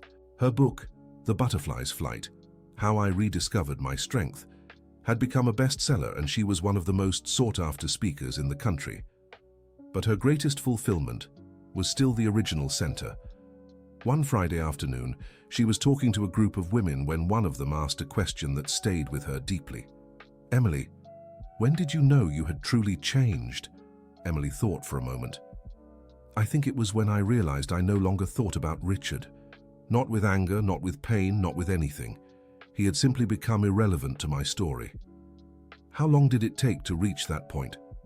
About a year, but everyone has their own pace. The important thing is to give yourself that time. What if we never fully forget? It's not about forgetting, Emily said calmly. It's about reframing. Today, when I think about my past, I don't see 5 lost years. I see 5 years of learning that prepared me to help hundreds of other women. One of the women raised her hand. Emily, my 16-year-old daughter is dating a boy who's already showing possessive signs. How can I guide her without seeming paranoid? Great question. Actually, we just launched a special program for mothers and teenage daughters. The idea is to teach early on the signs of healthy relationships versus toxic ones. Does that exist? It does, and it's working very well. We want the next generation of women to never go through what we went through. At the end of the gathering, Emily said goodbye to everyone and stayed alone at the center for a few minutes. Looking around, she saw people talking, laughing, planning their futures. She saw hope being reborn where there had once been despair. She picked up her phone and called Nathan. Hi, love. Are you on your way home? I'm just leaving. How was your day? Wonderful. You know that idea we had about writing a book together? About the support center methodology? That one. I think it's time we put everything we've learned these past 2 years down on paper. I agree, we can start this weekend. Nathan? Yes, I love you, and I love the life we've built together. I love you too, Emily. I love who you were, who you are, and who you're becoming. On her way home, Emily passed by the cemetery and decided to make a quick stop. At her grandfather's grave, she placed fresh flowers and sat for a few minutes. Hi, Grandpa. I came to share the news. The 3rd center is opening next month. The new book comes out at the end of the year, and Nathan and I are thinking about expanding our family. The wind rustled the trees, creating that soft sound she always took as approval. You know what I've realized? You didn't just leave me money, you left me a legacy. The certainty that we can turn pain into purpose, suffering into strength, fear into courage. Emily stood up and placed her hand on the headstone. Thank you, Grandpa, for believing in me when I didn't even believe in myself, for teaching me it's never too late to start over, and most of all, for showing me that our true wealth lies in the ability to make a difference in other people's lives. When she got home, she found Nathan in the kitchen preparing dinner. He smiled when he saw her come in. How's my favorite speaker? Entrepreneur, writer, and savior of women doing. Tired, but happy, very happy. And how's my favorite wife? Emily laughed. Your only wife, I hope. Only and perfect. They ate dinner while talking about their weekend plans, the next book, and the possibility of expanding the centers to other states. Emily, Nathan said in the middle of dessert, can I ask you something? Always. Do you still have nightmares about the past? Emily thought for a moment. No, it's been over 6 months since I've had one. Now, when I dream about the past, I dream about the day I met true love. The day you met me? No, she said, smiling. The day I met myself. That night, lying in bed beside the man she had chosen to share her life with, Emily thought about all the women who were still where she had once been. Women who at that very moment felt small, incapable, worthless. For you, she thought, I dedicate every day of work, every speech, every book, every center we open, so you know it's possible to leave where you are. So you discover you're far stronger and more valuable than you imagine. And with that thought, Emily fell into the peaceful sleep of someone who has found not just happiness, but purpose. 5 years later, at the opening of the 10th Support Center of the Benjamin Harrison Network, Emily stood on stage addressing an audience of over 1,000 people. When my grandfather wrote in his will that I would discover my mission was greater than I imagined, I thought he was being too optimistic. Today, looking at all of you, I realize he wasn't being optimistic, he was being visionary. The audience applauded emotionally. In these 5 years, our centers have helped over 5,000 women. 5,000 stories of new beginnings, 5,000 proofs that it's never too late to change, 5,000 examples that all of us are stronger than we think. Emily paused and looked at Nathan, who was in the front row holding his 2-year-old daughter, Sophia. But what makes me proudest isn't the numbers, it's the stories. Like Mrs. Mary, who at 70 started her first business. Like Julia, who left an abusive relationship and is now a lawyer specializing in women's rights.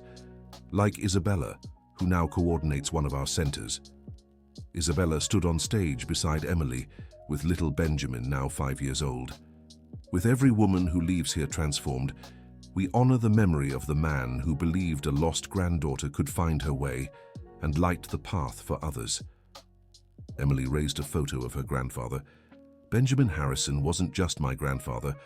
He was the first to believe that strong women raise strong women. And today, through each of you, he lives on. The ovation was long and emotional. After the ceremony, Emily was approached by a young journalist. Ms. Emily, what advice do you have for women just starting the journey of rebuilding that you went through? Emily smiled and looked at little Sophia in her arms. That they remember they're not rebuilding. They're building for the first time the life they always deserved. 2 years after the opening of the 10th Center, Emily received a phone call that would change her life again. It was from Washington, D.C., from the Department of Women's Affairs. Ms. Emily Parker, this is the Secretary's office. We'd like to invite you to a meeting about public policies to support women. Emily could hardly believe it. A meeting about public policies. Yes, your work with the Benjamin Harrison Centers has caught the federal government's attention. We want to discuss turning your methodology into a national program.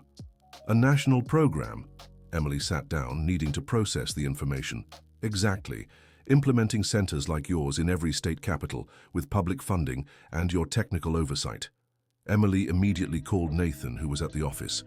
Nathan, you won't believe this. The federal government wants to nationalize our project. Nationalize how? They want to create centers in every state using our methodology, with public funding. Emily, this is incredible. Imagine how many women you could help. I'm nervous and excited at the same time. It's so much bigger than I ever dreamed. Remember what your grandfather said about dreaming big? Emily smiled.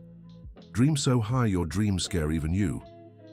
On the trip to Washington, D.C., Emily brought a full dossier on the center's methodology, service statistics, and testimonials from women who had been helped. The meeting took place in a grand room at the department. Besides the secretary, there were state officials, advisors, and NGO representatives.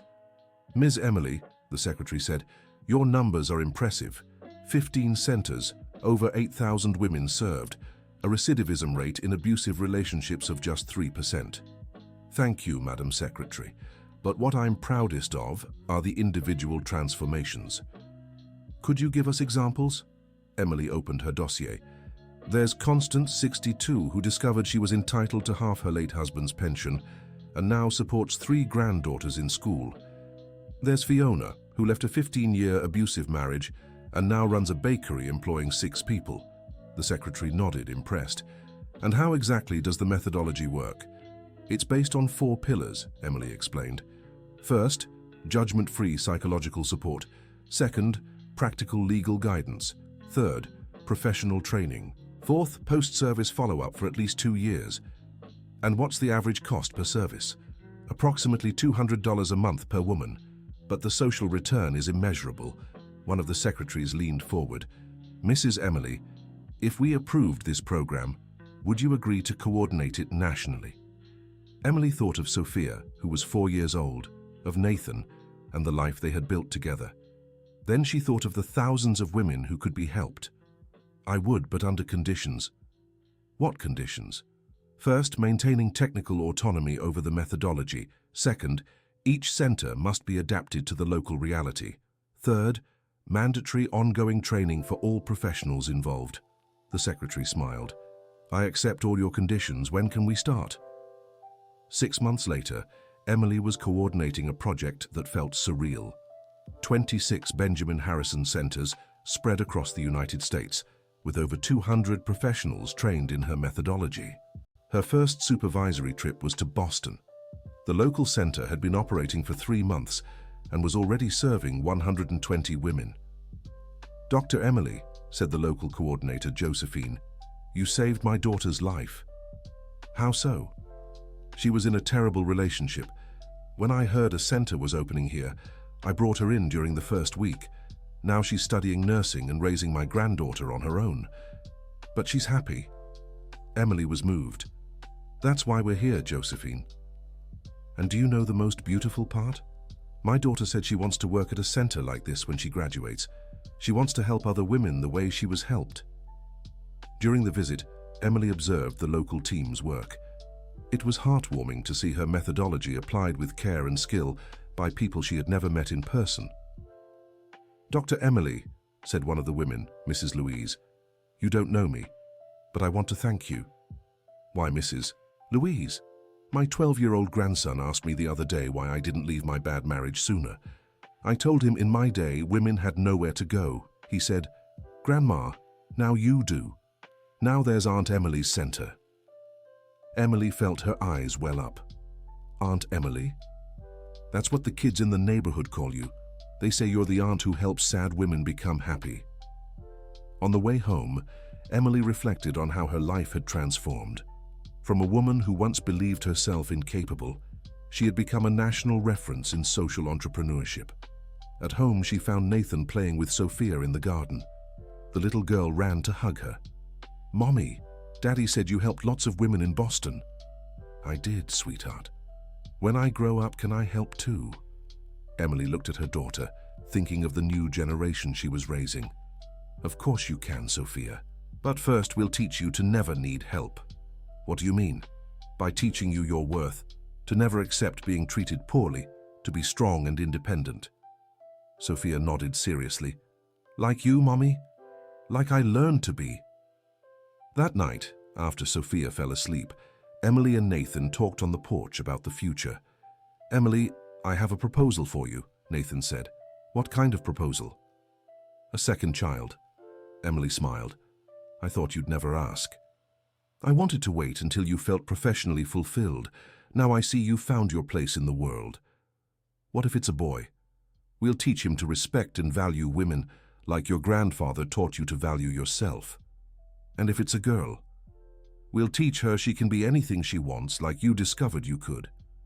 6 months later, Emily learned she was pregnant with twins, a boy and a girl. What names do you want? Nathan asked. The boy will be Benjamin, of course. And the girl, Hope? Hope? It's what I give and receive most in my work, and what I want her to be for the world. During her pregnancy, Emily continued traveling to supervise the centers, always accompanied by a medical team. On one trip to New Orleans, she experienced a moment that deeply moved her. She was giving a lecture in a packed auditorium when a woman in the audience raised her hand. "Dr. Emily, my name is Beatrice. 5 years ago, you saved my life." Emily didn't recognize her immediately. "How so, Beatrice?" "You spoke at a small church to about 15 women. I was one of them. I was pregnant, with bruises on my face, and had nowhere to go." Emily remembered. "You're Isabella. You've changed so much." "I've changed everything, Dr. Emily, my name, my city, my whole life, and today I have my own success story to share." "Tell us." "After leaving that relationship with your help, I graduated in social work. Now I run a shelter for pregnant women in vulnerable situations. In 5 years, we've helped over 300 women." The audience applauded, moved. Emily had to hold back tears to keep speaking. "And my son Benjamin, whom you met as a baby, is now 9 and wants to be a lawyer. He says he'll defend women like Uncle Nathan did for Mom." After the lecture, Beatrice approached with her son. "Uncle Nathan!" the boy shouted, running to hug Nathan. "Benjamin, look how you've grown, champ." "Uncle Nathan, Mom said when I grow up, I can work with you helping women." Nathan looked at Emily, emotional. "Of course you can. We'll always need brave lawyers on our team." That night, Emily called Dr. Robert to share the experience. "Dr. Robert, you can't imagine how it feels to see the fruits of our work multiplying. Emily, your grandfather would be proud. He always said you had a gift for planting seeds of hope. And those seeds are becoming trees, Dr. Robert. Trees that bear new fruit. That's how a true legacy works, my dear. One generation helps the next. Who helps the next?" When the twins were born, Emily was overseeing 35 centers across the country. The delivery went smoothly, and Benjamin Jr. and Hope arrived healthy and full of energy. At the hospital, Emily received hundreds of flowers and cards from women who had been helped at the centers. One stood out especially. "Dr. Emily, we've never met, but you saved my daughter at the center in Miami. Today, she has a degree in psychology and works there, helping other women. I want you to know your children were born into a better world because of what you do. Thank you for existing. Mary Grace." Nathan read the card over her shoulder. "Do you realize the impact you have on people's lives? Sometimes I still can't believe all this started with my own pain. Your grandfather knew your pain would become purpose. How could he know? Because he knew your heart. And hearts like yours can't keep pain to themselves. They have to turn it into something that helps others." 3 years later, with the twins walking and Sophia now 7, Emily faced her biggest professional challenge. The government changed, and the new secretary wanted to cut funding for the centers. "Mrs. Emily," the new secretary said in a tense meeting, "we need to optimize spending. These centers are too costly for the results they deliver." "Mr. Secretary, may I show you the real numbers?" "Go ahead." Emily opened her presentation, prepared for moments like this. "In 3 years, we've served 15,000 women.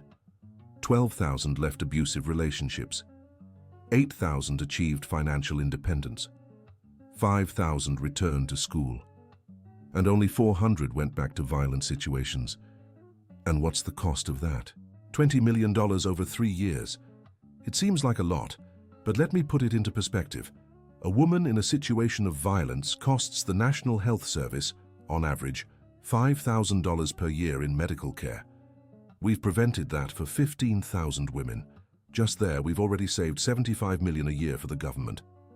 The secretary seemed surprised. "Are these numbers real?" "Absolutely. And I'm not even counting the impact on reducing crime, improving children's quality of life, or increasing these women's productivity in the workforce. Even so, we need to cut costs." Emily took a deep breath. "Mr. Secretary, may I make a proposal?" "Go ahead." "Keep the program running for 1 more year, but reduce funding by 50%. I guarantee we can maintain the same level of service." "How?" "I'll seek partnerships with private companies, international NGOs, and we'll implement self-funding projects in each center." The secretary considered the proposal. "If you succeed, we'll keep the program. If not within a year, we shut it down." Emily left the meeting with a mix of fear and determination. She had 1 year to save the project of her life. Her first call was to Diana Stewart, who now managed her personal assets. "Diana, I need your help urgently." "What happened?" "The government cut 50% of the center's funding.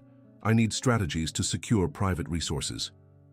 "Emily, you have enough assets to fund the centers for a few years if necessary. I don't want to use my personal inheritance. I want the project to be self-sustaining." "Smart. I'll prepare a fundraising plan. With your reputation, it'll be easier than you think." In the following months, Emily juggled speaking engagements for business leaders, meetings with international NGOs, and creating products to fund the centers independently. The first major partnership came from a supermarket chain that decided to preferentially hire women served by the centers. "Mrs. Parker," said the chain's director, "we want to do more than donate money. We want to provide real job opportunities." "That's exactly what we need. Work means self-esteem, independence, a future. We can offer 500 positions immediately in our stores, with training included." Within 6 months, Emily had secured partnerships that not only compensated for the government cuts, but allowed the program to expand. Tech companies offered computer courses, banks created special credit lines, universities provided scholarships. The most moving moment was when a former beneficiary of the first center, now running a sewing business, offered to hire 20 women from the centers. "Dr. Parker," said Lucy the entrepreneur, "I want to give back what I received. Every woman I hire changes an entire family's life." "Lucy, you've perfectly understood the spirit of this project. I learned from you that success only matters if it can be shared." At year's end, Emily presented the results to the secretary. Not only had she kept all centers running, but she'd opened 5 more with private funds. "Mrs. Parker," the impressed secretary said, "you've turned a government program into a social movement." "Mr. Secretary, when a project comes from the heart, it finds a way to survive and grow. I want to renew full funding. In fact, I want to increase it. I'll accept the renewal, but no increase is needed. We're self-sustaining now. Public funds can go to other needs." That evening, Emily was home playing with her 3 children in the garden. Sophia, now 10, helped her 4-year-old twins plant sunflower seedlings. "Mom," Sophia asked, "why do you plant these flowers every week?" "Because sunflowers always turn toward the sun, sweetheart, just as we must always turn to hope. And when they grow up, we'll give the seeds to others to plant. That way, beauty spreads." Benjamin Jr. lifted his head from the soil. "Mommy, are the women you help like these flowers?" Emily smiled at her son's insight. "Yes, sweetheart. They learn to turn toward the sun again. And then they help other women." "Exactly. Like Beatrice, like Lucy, like so many others." Hope, ever curious, asked, "Mommy, when I grow up, will I be just like you?" "You'll be yourself, my love. But I hope you'll be someone who helps others in your own way." "What will my way be?" "We don't know yet, but I'm sure it'll be special." Nathan came home from work and found the whole family in the garden covered in dirt and happy. "How was the day of the most beautiful national coordinator in the United States?" he asked, kissing Emily. "Productive. And how was the day of the lawyer most passionate about justice I know?" "Also productive. We won 3 more favorable cases for women from the centers." "Daddy," said Sophia, "today at school the teacher asked us to talk about our parents. I said my mom saves women and my dad fights for justice. And what did your classmates think?" "They thought it was amazing. The Emily in my class said she wished she had parents like that too." Nathan and Emily exchanged a proud glance. They were raising children aware of their power to make a difference in the world. That night, after the kids were asleep, Emily got an international call. It was from a UN organization.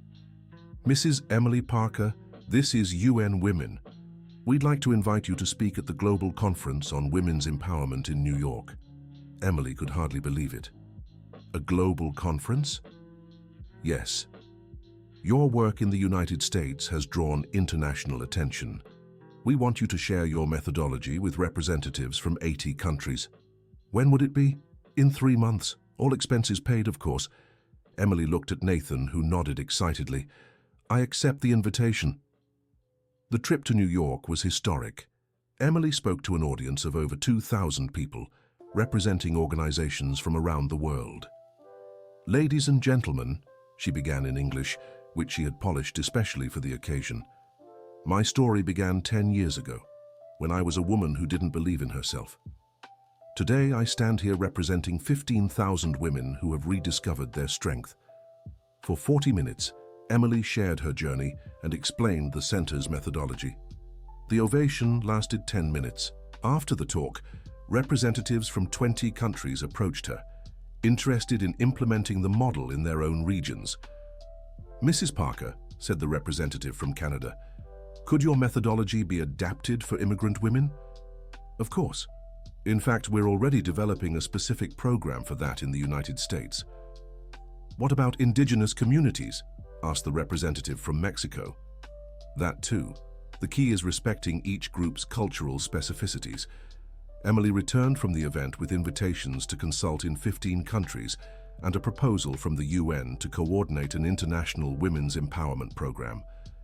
At home, she shared the experience with her family over dinner. "Mommy," said Sophia, "are you going to work all over the world now?" "I won't leave the United States, sweetheart, but I'll help other countries create programs like ours." "And will we come with you on trips?" asked Benjamin Jr. "Sometimes, yes. I want you to see the world and know there are good people everywhere." Hope, ever practical, asked, "Mommy, if you help women all over the world, will you still have time to play with us?" Emily picked her up. "My love, nothing in the world is more important than you three. My work matters, but my family is everything." Nathan smiled. "Your mother can handle everything because she has a very big heart." "Just like great-grandfather Benjamin?" Sophia asked.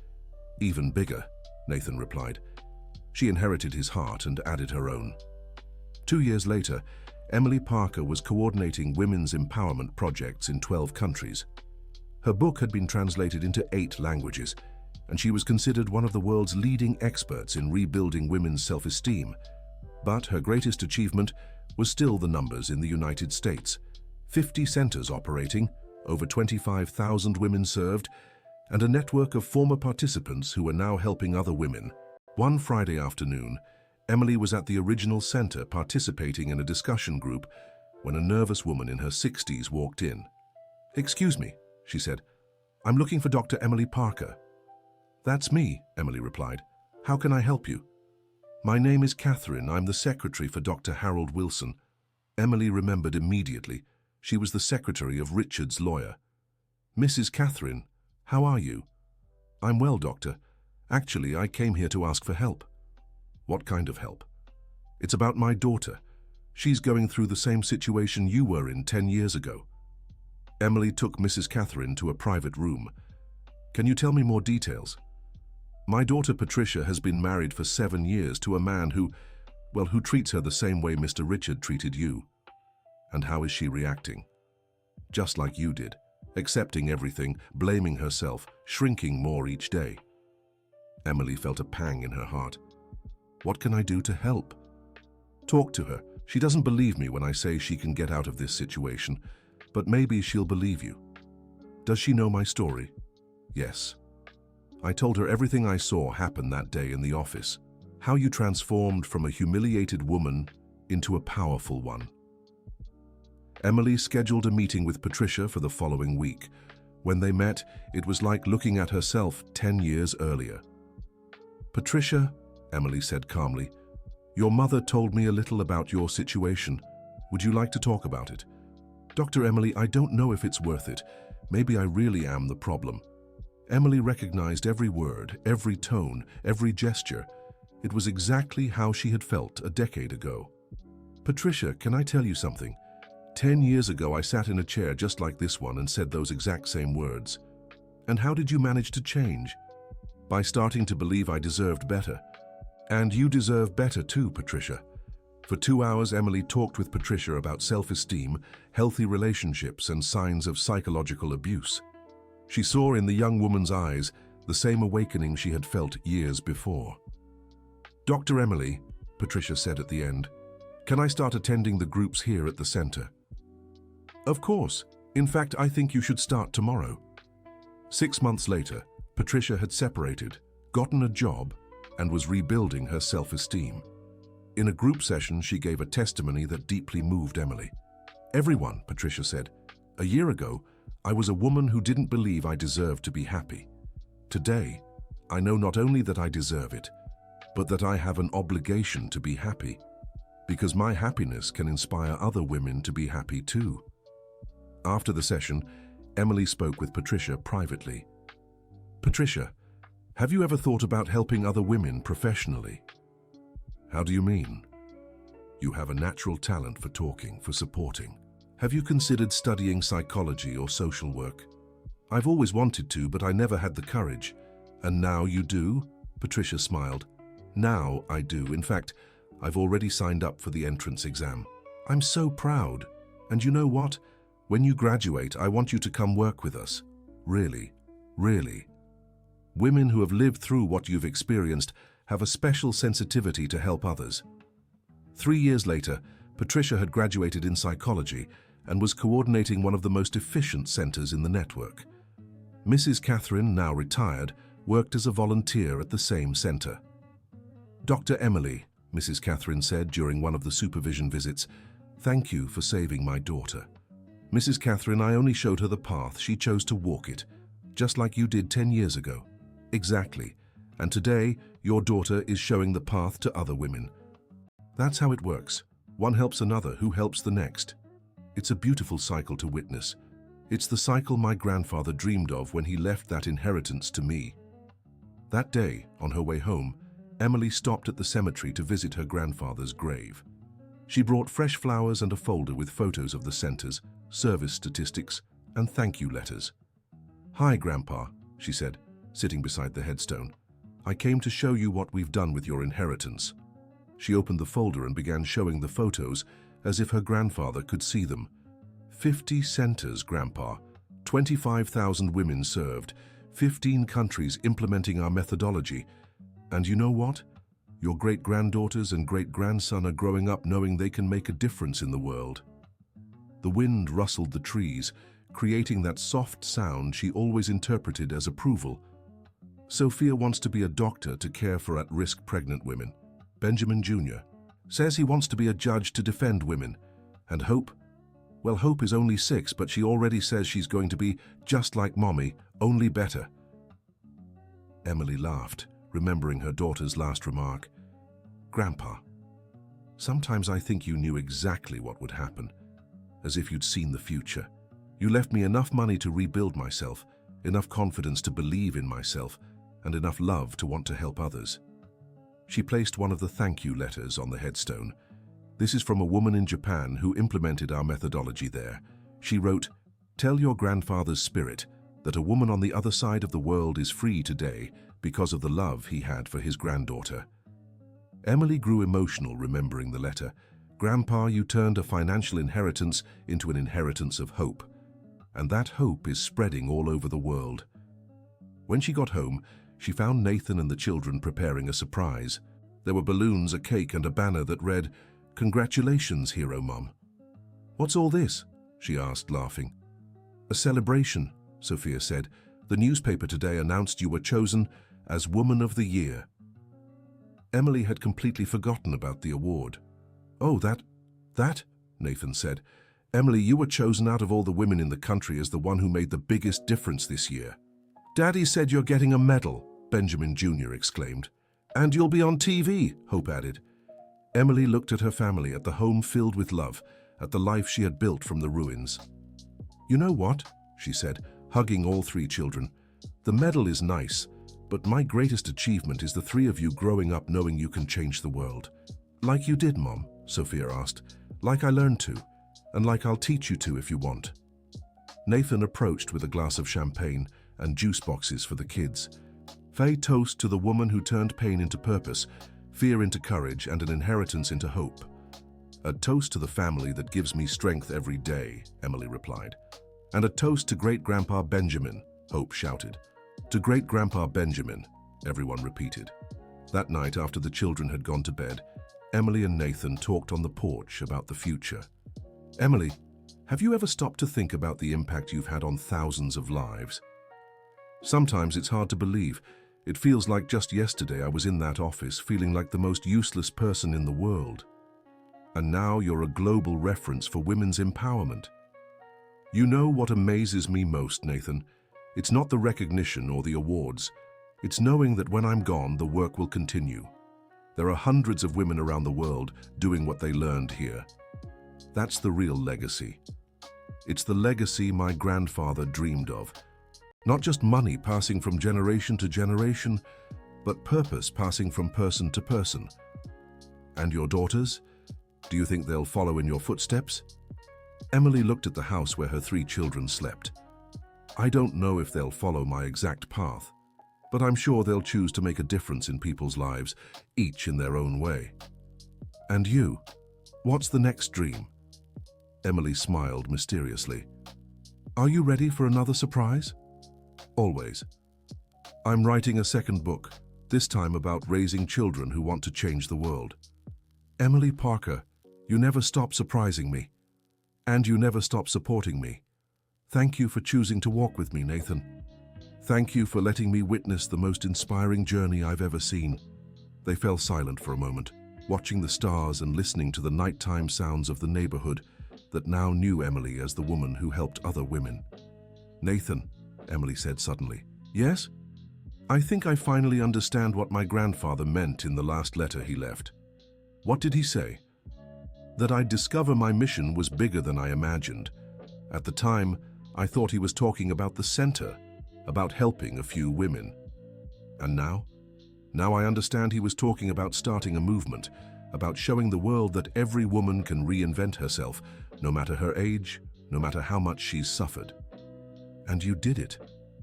We did it, Nathan. Because none of this would have been possible without you by my side. And none of it would have been necessary if you hadn't had the courage to start over. Emily stood and reached for Nathan's hand. Come, I want to show you something. They went inside and Emily took out a box she kept in her office. Inside was the first letter her grandfather had written to her 15 years ago. I've never read this one to you, she said. It's from the day I married Richard.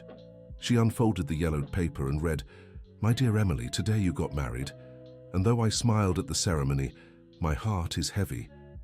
I see a sadness in your eyes that you don't yet recognize. But I want you to know something. No matter what happens, you'll always have the strength to start again. Because you have something many people don't, a heart that genuinely cares for others. And hearts like that are never broken forever. They rebuild and grow even bigger. One day you'll understand why I wrote this. Your grandfather, who loves you unconditionally, Benjamin. Nathan was moved. He knew from the beginning. He knew I'd suffer, knew I'd rebuild myself, and knew I'd use my experience to help others. He was a visionary. He was a man who truly loved, and true love always sees potential where others see weakness. They carefully put the letter away and went upstairs. Before bed, Emily took one last look at her 3 sleeping children. Sophia, now 13, had a book about medicine by her bed. Benjamin Jr., 9, slept hugging a toy judge's gavel. Hope, 8, had drawn a picture before bed of women holding hands with the caption, Mommy and her friends helping other friends. Nathan, Emily whispered, I think we did it. Did what? Raised children who'll make the world better. We certainly did. And you know what else? What? Tomorrow I'll wake up knowing that 25,000 more women around the world wake up a little stronger because of the work we do. And that's worth every award in the world. It's worth every award in the world. Emily fell asleep that night with a smile on her face, knowing she had not only honored her grandfather's memory, but surpassed all the expectations he might have had about the impact of her legacy. From the law office, where it all began, to leading a global movement for women's empowerment, Emily had traveled a journey that proved a simple truth. It's never too late to start over, and no effort is too small when a determined person sets out to change the world. End of story. Now tell me what you thought of this inspiring story. Did you relate to Emily's journey? Do you know someone who needs to hear a message like this? Leave your honest thoughts in the comments and share this story with women who need a reminder of their worth. Don't forget to like and subscribe to the channel for more inspiring stories.